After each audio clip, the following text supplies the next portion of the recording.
बिस्मिल कहते हैं, जब आज़ादी का पहला जश्न मनाया जाए तब मेरी तस्वीर को ऐसी जगह रख देना जहाँ से मैं सारा जश्न अपनी उस तस्वीर के ज़रिए देख सकूं, लेकिन मेरी उस तस्वीर को कोई न देख सके। माँ कहती है, ऐसा क्यों मेरे लाल, मैं तेरी तस्वीर को ऐसी जगह रखूँगी जहाँ सारी दुनिया उसे देख सके। बिस्मिल कहती, नहीं माँ, ऐसा मत करना। मेरी तस्वीर को देखकर लोगों को मेरी याद आ जाएगी और तब शायद उस खुशी के मौके पर उनकी आंखें गीली हो जाए। मेरे देश को आज़ादी मिले और मेरे देशवासी उस दिन आंसू बहाए, यह सहन नहीं हो सकेगा।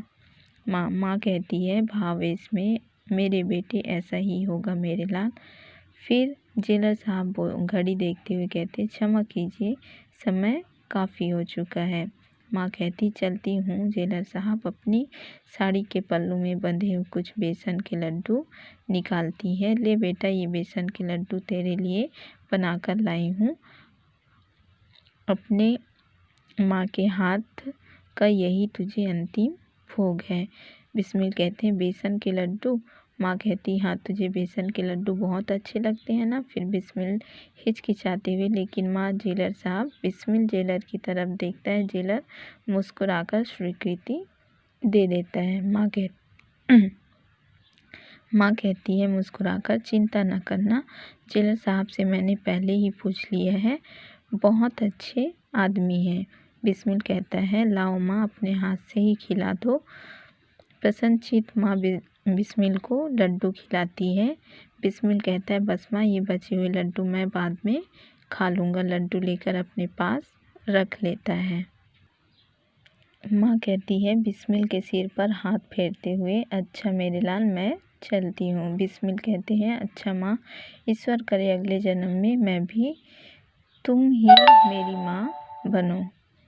माँ कहती है, और मैं फिर तुझे इसी तरह कुर्बान कर दूँ, पाल पोस कर बड़ा करूँ। और फिर गला उनका रूंध हो जाता है।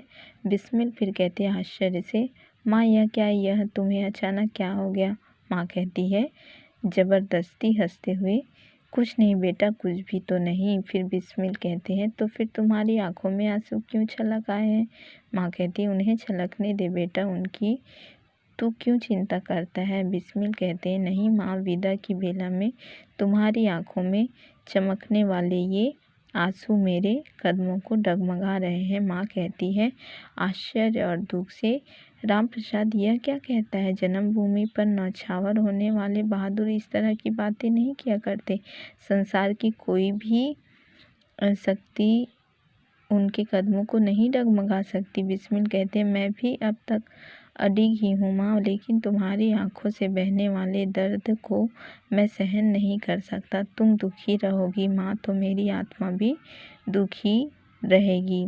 माँ कहती है, मेरा दुख तेरी कुर्बानी पर मुझे दुख, यह तू क्या कह रहा है बेटा? बिस्मिल कहते हैं, मैं नहीं कह रहा माँ, तुम्हारी आंखों से बहने वाले आंसू कह रहे हैं। तुम्हें कोई दुख है? माँ हंसकर, पगले, अरे ये आंसू तो खुशी के हैं। फिर बिस्मिल, खुशी के आंसू? माँ कहती है, हाँ बेटा, पाल पोस कर अपनी संतान को अपने हाथों से देश के लिए कुर्बान कर देने में भी एक अजीब सी खुशी है, और उस खुशी को प्राप्त करने का गौरव मुझे प्राप्त हो रहा है। बिस्मिल, माँ, मैंने समझा था कि। माँ कहती है, अरे अब रहने भी दे अपनी समझ को। जेलर साहब, क्या कल अपने बेटे की फांसी के समय मैं यहाँ रह सकती हूँ? जेलर, जी नहीं, हुक्म न होने के कारण मैं मजबूर हूँ। बिस्मिल कहते, ज़रूरत भी क्या है माँ, तुमने अपने बेटे को भारत माँ की गोद में डाल दिया है, अब उसकी सेवा के लिए यह आत्मा किसी भी रूप में रहे, क्या फ़र्क पड़ता है?